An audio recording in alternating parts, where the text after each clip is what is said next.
Moo. What on earth is that? Is that a piece of gold mooing like a cow? Moo. Yep.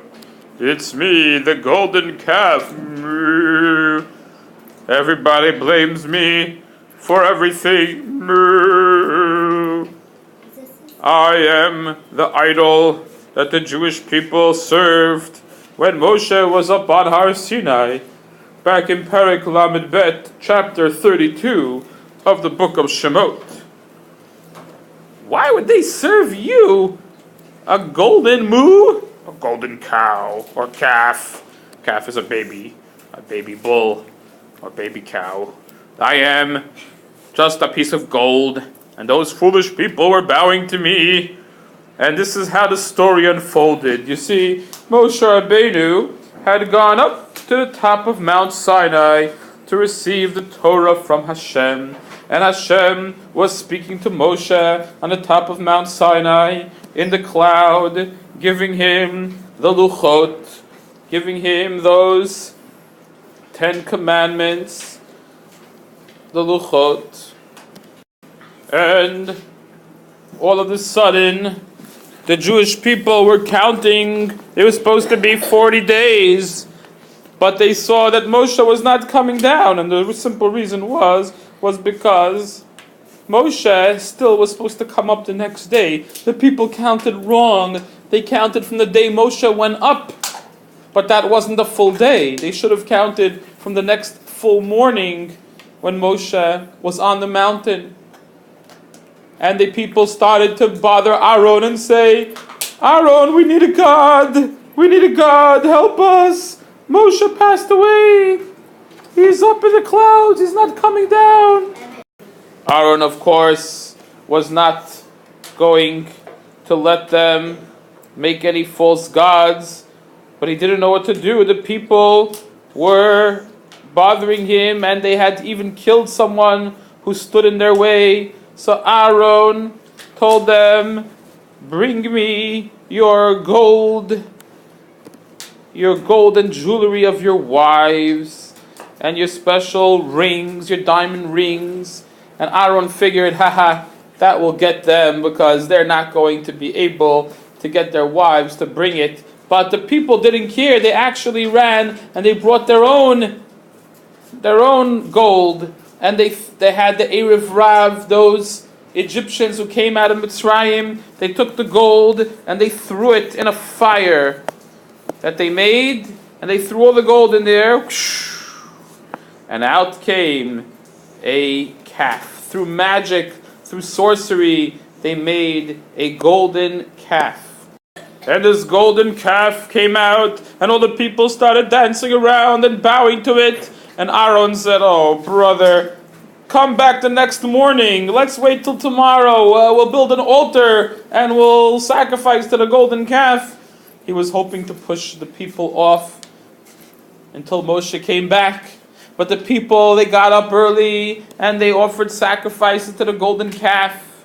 And Hashem told Moshe, go down from the mountain. Your people have been destructive. They are a stiff-necked, stubborn people, and I will burn my anger on them and destroy them and start a new nation with you. No, Hashem, no, don't do that. Remember your promise to Avram, Yitzchak, and Yaakov.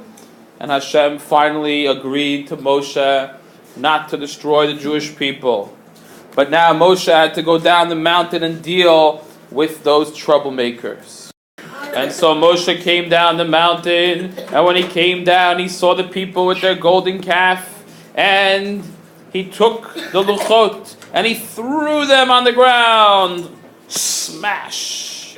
And he smashed the luchot, and cracking them up, because the Jewish people did not deserve them. Also, to save them, our rabbis tell us, because the 10 Commandments said, do not worship idols, and punishing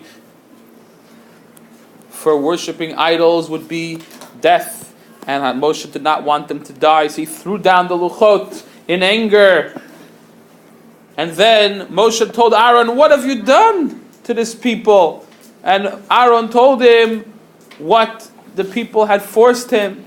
And Moshe got an army of Leviim. He said, whoever is to Hashem, Mila Hashem Milai, whoever is to Hashem, come to me. And an army of the tribe of Levi came to Moshe, the Leviim, and they came together, a whole bunch of Leviim, and they went together with Moshe and they killed 3,000 of the people who worshipped the idol. And then Moshe then took the golden calf, threw it in the fire, he burnt it, and he crushed it into ashes, and he sprinkled it on water, and he took that water and he gave it to those people who were guilty to drink. And when they drank it, they passed away. And Moshe went again up to Har Sinai to beg forgiveness to Hashem. And Hashem said, whoever sinned will be blotted out from my book that you wrote. Go back and lead them. But Hashem said, from now on, whenever the people do an Aveirah, I'm going to punish them for the sin that they did now, the golden calf. I'm not going to punish them now. I'm going to let you lead them. But still, the people got a plague, and many died. Many died. There were 3 ways that they died. They died either by Moshe's army of Leviim, or by the water, or by a plague which Hashem struck them down. So all of those who were guilty of worshipping the idols passed away. Actually, our rabbis tell us that most Jews were not guilty. It was mainly the Erev Rav, the Egyptians that came out of Egypt with the Jews. They wanted to teach them this idolatrous ways. But the Jews were really good. Hey, Moshe Rabbeinu, what about a silly story to remember this chapter? What kind of silly story can you tell in Parak Lamed Bet? Well, Lamed Bet is MooN, you see. A 3 flipped on its side is an M. The vowels don't count. And a 2 flipped on its side is an N. That's chapter MooN 32. MooN, get it? Moo, like the mooing of the cow. And chapter MooN is for the mooing of the golden calf. Ha ha ha. Okay, that's not a very complicated, silly story. Yes, and also, not to mention, the golden calf was very hypnotic. It had moon eyes. What? Moon eyes? What are you talking about? Yes. And the people looked at the eyes of the golden calf, and it said, ooh, moo, worship me, moo. And the people said, yes, let's bow to it, moo. Okay, that's enough, you silly cow. That's ridiculous. Moon eyes. Parak Lamed Bet is about Moshe going on Har Sinai and the people worshipping the golden calf, and Moshe punishing the sinners and Hashem forgiving them, and promising the plague that happened afterwards.